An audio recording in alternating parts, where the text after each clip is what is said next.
Salut à tous, alors aujourd'hui j'avais envie de faire une vidéo assez simple pour donner quelques conseils pour filmer un voyage ou des vacances avec une simple GoPro. Donc l'idée c'est vraiment pas de faire le film de l'année, This Oscar.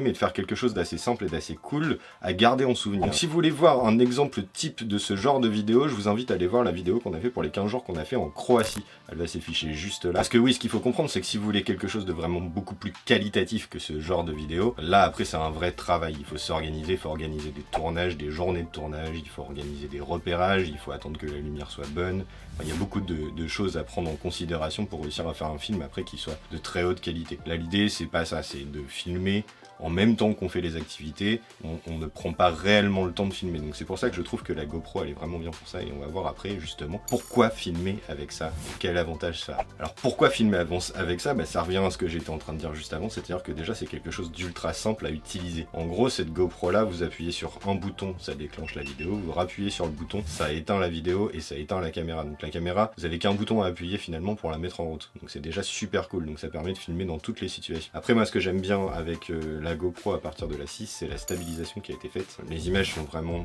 très bien stabilisées, ça permet de marcher avec la GoPro à la main et sans avoir des images dégueulasses. Et je crois que la 7 offre une stabilisation encore plus avancée, donc là ça permet encore plus de plans de ce type. Donc maintenant on va passer aux quelques conseils pendant le tournage. Après je ferai quelques conseils pendant le montage, et déjà quelques conseils pendant le tournage, parce que ça va vraiment déterminer si vous allez faire une vidéo sympa au bout du compte, parce que vous allez pouvoir rattraper des choses au montage, mais si vous avez prévu ce qu'il fallait au tournage, ça sera quand même plus simple. Donc déjà la première chose à faire, c'est de prévoir un peu le format que vous voulez faire. C'est-à-dire que si vous partez par exemple une semaine en vacances, est-ce que vous voulez faire une vidéo de la totalité, ou est-ce que vous voulez faire une vidéo par jour, ou est-ce que vous voulez faire une vidéo de la totalité plus une vidéo d'une activité spécifique? Parce que oui, l'idée ça reste de raconter une histoire. Même au tournage, il faut en avoir conscience. C'est pour ça qu'il faut prévoir un petit peu ce format-là, parce que si vous faites des images comme ça à la volée sans pouvoir les raccorder après au montage, vous verrez que vous aurez quelque chose d'incohérent. En fait, il faut vraiment tout de suite penser à ce format pour essayer d'avoir quelque chose de cohérent après au montage,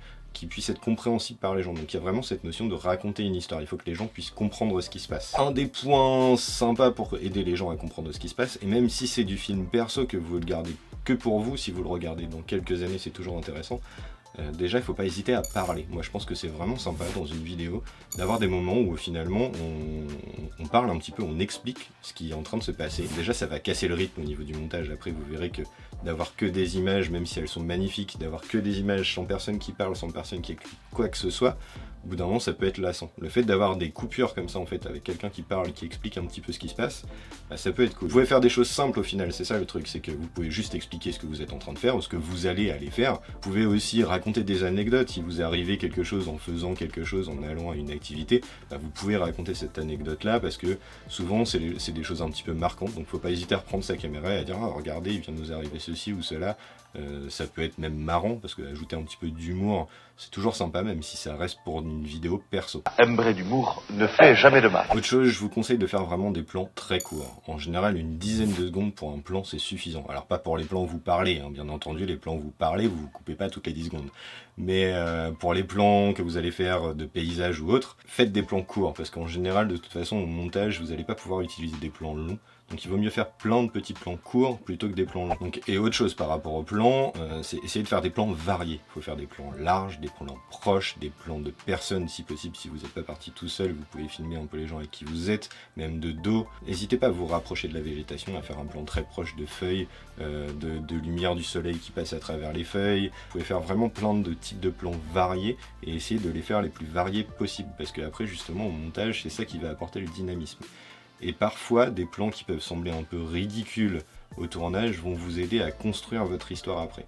Moi je sais que par exemple dans la vidéo de la Croatie, je bafouille décidément, c'est compliqué, la vidéo de la Croatie, j'ai fait pas mal de plans où je filme mes pieds en train de marcher. Ça peut sembler débile, je pense que quelqu'un qui voit ça de l'extérieur peut trouver ça complètement con, quelqu'un qui est en train de filmer ses pieds, mais en fait au montage c'était vraiment intéressant d'avoir ces plans là, parce que ça permet de faire comprendre aux gens qu'on est en train de se déplacer. Vous pouvez aussi faire des plans quand vous montez en voiture, vous ouvrez la portière, des choses comme ça. De toute façon il faut penser que ça va être des plans très courts au final au montage, mais ça va vraiment permettre de comprendre ce qui se passe, parce que un plan d'un moment où vous ouvrez la portière pour rentrer dans la voiture, ça va aider à comprendre que justement vous avez pris la voiture pour aller quelque part. Et donc c'est des plans qui sur le coup peuvent sembler un peu ridicules, mais qui au final au montage vous aideront vraiment à construire votre histoire et à dynamiser en fait un peu tout ça. Donc la GoPro elle permet de faire quelques plans un peu particuliers, c'est pareil, vous pouvez les utiliser, c'est toujours cool. Elle permet de faire du time-lapse, c'est vraiment très dur de parler, du time-lapse. Donc en fait le principe d'un time-lapse c'est de...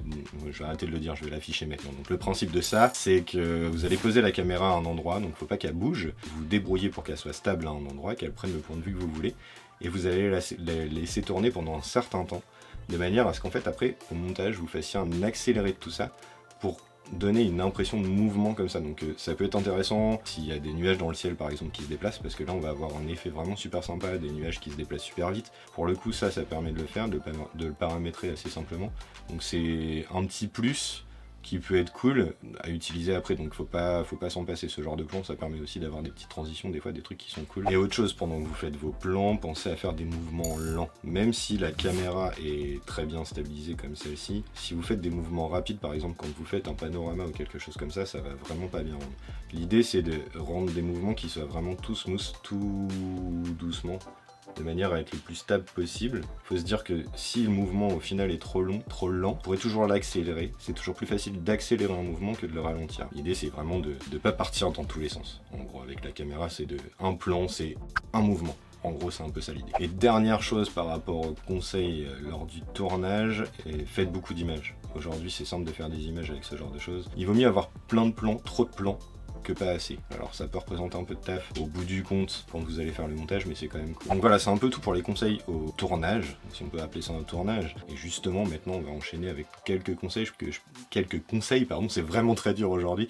Quelques conseils que je peux vous donner pour le montage. Donc encore une fois, je vais revenir sur cette notion d'histoire. Père Castor, raconte-nous une histoire. Parce que c'est vraiment ça qui est important. Si vous voulez que votre vidéo, elle soit pas juste un enchaînement de jolis plans, il faut essayer de raconter une histoire. Et c'est ça qui va rendre la vidéo intéressante au bout du compte. En général, du coup, vous allez pouvoir utiliser vos rushs, vos plans, toutes les images que vous avez tournées quasiment dans l'ordre chronologique. Donc en général, moi, pour commencer mon montage, je commence par choisir une musique. C'est elle qui va donner le tempo, en fait, de ma vidéo et de mon montage, au final. Je vous montre quelques images, justement, de la vidéo qu'on a fait en Croatie. Comme ça, ça va illustrer un petit peu ce que je suis en train de dire et on en reparle juste après.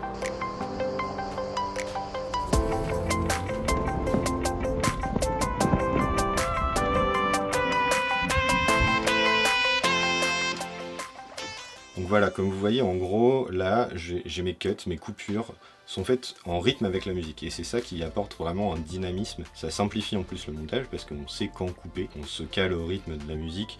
Moi, je prends une percu ou je prends une note à un moment donné qui revient. En fait, il y a toujours un rythme dans une musique et j'essaie d'utiliser ça pour créer mon rythme dans mon montage. Et donc, à chaque fois que je rentre ce truc-là, je me dis, bon, bah, je coupe et je passe à un autre plan. Comme ça, ça apporte un vrai dynamisme. Un autre truc pour le montage, faites des choses simples. Simples. Ça sert à rien de rajouter 10 tonnes d'effets. Un simple cut, une simple coupure dans une vidéo, 90% du temps, c'est suffisant. Il faut se dire que si vous ajoutez un effet, il faut qu'il apporte réellement quelque chose. Moi, je me dis que j'utilise des effets quand ça rajoute quelque chose à mon histoire. Donc là, dans la vidéo, par exemple, sur la Croatie, il m'arrivait quelquefois de faire des transitions au noir. Donc en fait, je fais des fondus au noir parce que j'arrive à la fin d'un événement. Donc ça me permet de marquer un petit peu ce côté-là. On a fini une journée ou on a fini une période donnée. Il faut se dire que la transition, elle apporte quelque chose. Si elle apporte rien, essayez de ne pas la mettre et essayez de regarder avec et sans et vous verrez que l'effet, il est souvent inutile. Et un dernier truc que je pourrais conseiller pour ce genre de vidéo, essayez de pas faire trop long. 10 minutes gros maxi, je pense, pour ce genre de vidéo, si vous voulez que ça soit appréciable à regarder pour vous par la suite, ou même pour les gens à qui vous voulez la montrer, ou si vous voulez être diffusé sur YouTube ou d'autres plateformes. Si vous vous retrouvez avec quelque chose de trop long, il faut re-regarder votre vidéo et voir tous les éléments qui sont pas forcément ultra intéressants et les supprimer, parce que sinon ça va pas être agréable à regarder, que ce soit pour vous par la suite ou pour les gens à qui vous allez la présenter. Donc voilà, c'est à peu près tout pour ces conseils.